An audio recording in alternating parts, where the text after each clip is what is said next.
இன்றைக்கி வீடியோவில் நாங்கள் எப்படி பிஸ்கட் புடிங் செய்கிறதுன்னு தான் பார்க்க போகிறோம். அதுக்கு ஃபஸ்ட்டு நான் ஒரு முட்டை எடுத்துருச்சு. முட்டையிட மஞ்சக்கருவை நாங்கள் வேறு வாக்கி எடுத்துக்கொள்ளணும். இப்போ நான் விப்பிங் க்ரீம் செய்ய போகிறேன் பிஸ்கட் புண்ணுக்கு மேலே போடுறதுக்கு. உங்களுக்கு இது இல்லாமலும் செய்ய இயலும். அதுக்கு தான் நான் முட்டையிட மஞ்சக்கருவை வேறு வாக்கி வெள்ளை கருவை மட்டும் எடுத்துருச்சு. பின்ன முட்டையிட வெள்ளை கருவில் 2 கரண்டி சீனி எடுத்து வச்சிருச்சு. அதை கொஞ்சம் கொஞ்சமாக போட்டு நல்லா கரண்டியால் அடித்து எடுத்துக்கொள்ளணும். நான் இன்றைக்கு பவுடர் சுகர் தான் எடுத்துருச்சு. அது நல்லா மிக்ஸ் ஆகி வரங்காட்டியும் ஒரு 10 நிமிஷத்துக்கு கரண்டியை வச்சு அடித்து எடுத்துக்கொள்ளணும். இப்போ பாருங்க, நல்லா அடிப்பட்டோடனே மேலால் நுர மாதிரி வந்துருச்சும். இப்போ அதில் 1 டீஸ்பூன் வெண்ணிலா எசன்ஸும் 1 டீஸ்பூன் லெமன் ஜூஸும் ஊற்றி நல்லா மிக்ஸ் பண்ணி எடுத்துக்கொள்ளணும். இப்போ நல்லா கொதிச்சு தண்ணியில் இதை வச்சு நல்லா கரைச்சி எடுத்துக்கொள்ளணும். கைவிடாமலே கரைச்சி கொண்டுச்சோணும். என்ன சொன்னால் அது கட்டியாயிட்டால் என்ன கஷ்டமாயிடியே. குறைஞ்சது ஒரு 10 நிமிஷத்துக்கு மாதிரி நீங்கள் கை வச்சு அடித்து கொண்டுச்சோணும். விடாமலே செஞ்சு கொண்டுச்சோணும். அதில் கொஞ்சமாக உப்பு, எங்களுக்கு தேவையான அளவு கொஞ்சமாக உப்பு போட்டு நல்லா இன்னும் கரைச்சி எடுத்துக்கொள்ளணும். இப்போ பாருங்கள், அதில் மேலால் வெள்ளைக்கு க்ரீம் மாதிரி வந்துருச்சு. கொஞ்சம் ஒட்டிய பதமும் தான். இப்போ நான் அதை வேறொரு பேசனுக்கு மாற்றி நல்லா பீட் பண்ணி எடுக்க போகிறேன். கைவிடாமல் 20 நிமிஷம் மட்டுக்கு அப்படியே பீட் பண்ணி கொண்டு இருக்கணும். இப்போ பாருங்கள், விடாமல் பீட் பண்ணி கொண்டு வந்த உடனே அது க்ரீம் ஷேப்புக்காக கொஞ்சம் கொஞ்சமாக மாறி வர. நல்லா க்ரீமாகி வந்த உடனே சைடில் இரிச்சியை தேயிலை வலிச்செடுத்து இப்போ அதை வேறொரு பவுலுக்கு மாற்றிக்கொள்ளணும். இப்போ பாருங்க, எங்களோட க்ரீம் எவ்வளோ ஜாயாக வந்துருச்சுண்டு. க்ரீம் சரியாக வந்திருந்தால் நாங்கள் போட்ட பவுலிருந்து அதை மறுபக்கத்துக்கு கவுத்து பார்த்தா கீழே விழாமல் இருக்கணும். அப்போ எங்கள் க்ரீம் நல்லா வந்துருச்சுன்னு அர்த்தம். இப்போ இதில் 2 டீஸ்பூன் காஃபி பவுடர் சேர்த்து நல்லா மிக்ஸ் பண்ணி எடுத்துக்கொள்ளணும். நான் ஒரு அடிக்கே 2 டீஸ்பூனு சேர்க்கல. ஃபஸ்ட்டுக்கு 1 டீஸ்பூன் சேர்த்துட்டு அதை நல்லா மிக்ஸ் பண்ணிவிட்டு இன்னொரு டீஸ்பூனை சேர்த்து நல்லா மிக்ஸ் பண்ணி எடுத்துக்கொள்ளணும்.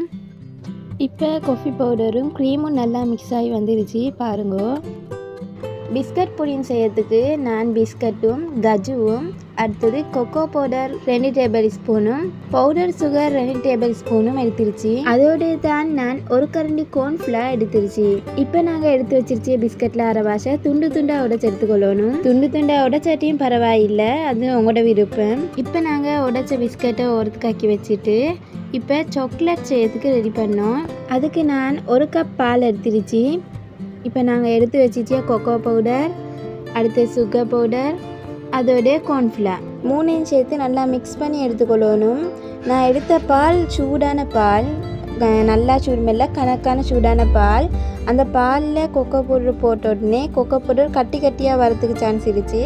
அப்படி வந்த கட்டிகை போகும் வரைக்கும் நல்லா மிக்ஸ் பண்ணி விடணும்.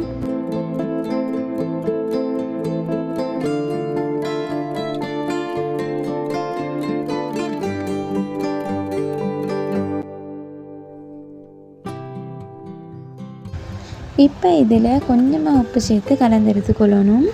திருப்பியும் ஸ்டவ்வை ஆன் பண்ணி மீடியம் ஃப்ளேமில் நெருப்ப வச்சுக்கொண்டு நல்லா கலந்து விடணும்.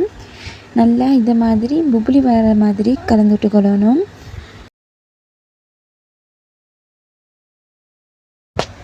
இப்போ இதில் 2 டேபிள் ஸ்பூன் ஆயில் சேர்த்து நல்லா கலந்து எடுத்துக்கொள்ளணும். அதே மாதிரி இப்படி கொதிச்சு வர கொள்ளைக்கு ஸ்டவ்வை ஆஃப் பண்ணி ஒரு 10 மினிட்ஸ்க்கு மாதிரி அப்படியே ஆற விட்டுடணும். ஓகே, இப்போ எங்கள் பிஸ்கட் புடினை ரெடி பண்ணதுக்கு நான் ஃபஸ்ட்டு ஒரு பவுல் எடுத்துருச்சு. அந்த பவுலில் லன்ச் ஷீட்டை அப்படியே போட்டுக்கொண்டேன். உங்களுக்கு விருப்பமெல்லாம் லன்ச் ஷீட் போடலும், இல்லைன்னா போட தேவையில்லை. நான் என்ன சின்ன தேவையானதுக்கு தான் லன்ச் ஷீட் யூஸ் பண்ணியது. இப்போ நான் 2 பாக்கெட் மாறி பிஸ்கட் எடுத்துருச்சு. அதில் கொஞ்சத்தை இப்போ பாலில் தொட்டு எடுத்து அப்படியே வச்சுக்கொள்ளணும், அடுக்கிக்கொள்ளணும். வீடியோவில் பார்த்தா விளங்கும் உங்களுக்கு எப்படின்னு சொல்லி. இப்போ ஃபஸ்ட் லேயர் அடுக்கி முடிஞ்சோடனே இப்போ நான் கொஞ்சம் பிஸ்கட்டை உடச்செடுத்துருச்சு. அந்த உடச்செடுத்த பிஸ்கட்டாக்கு மேலே போட்டு நாங்கள் எடுத்து வச்சிருச்சு. பாலை கொஞ்சமாக ஊற்றி அப்படியே ஒரு 5 நிமிஷத்துக்கு மாதிரி. அப்போ நல்லா பால் டேஸ்ட் ஒன்று வரும் பிஸ்கட் புடிங்கில்.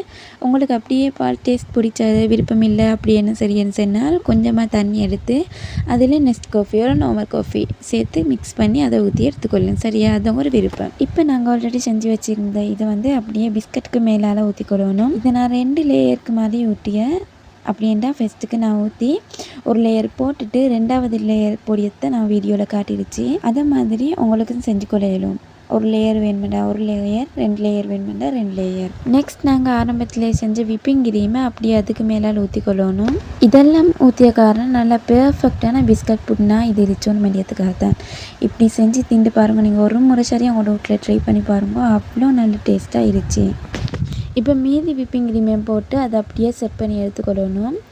இது செட் பண்ணி வந்த உடனே அதில் டெக்கரேஷனுக்காக எங்களை விருப்பம் உங்களுக்கு நட்ஸ் மட்டும் தூக்கிக்கொள்ளேன். நான் சும்மா பிஸ்கட்டை எல்லாம் மெடிடேக்கி வச்சு சுற்று வரைக்கும் நட்ஸை போட்டு தூக்கிக்கொண்டேன்.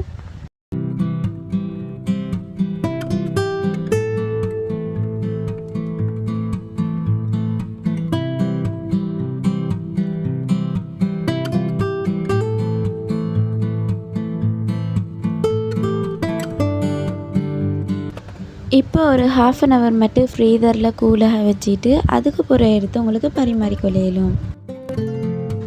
மாஷா அல்லாண்டு அவ்வளோ டேஸ்ட்டாக வந்து கட்டாயம் நீங்களே ட்ரை பண்ணி பாருங்க. இது தான் எங்களோட வீடியோ. ஃபஸ்ட் டைம் நீங்கள் பார்க்க இருந்தால் மறக்காமல் எங்களோட சேனலை சப்ஸ்கிரைப் பண்ணிக்கோங்க. அப்போ தான் நாங்கள் போடிய வீடியோ உங்களுக்கு ஃபஸ்ட்டுக்கே நோட்டிஃபிகேஷனில் வந்து விடும்.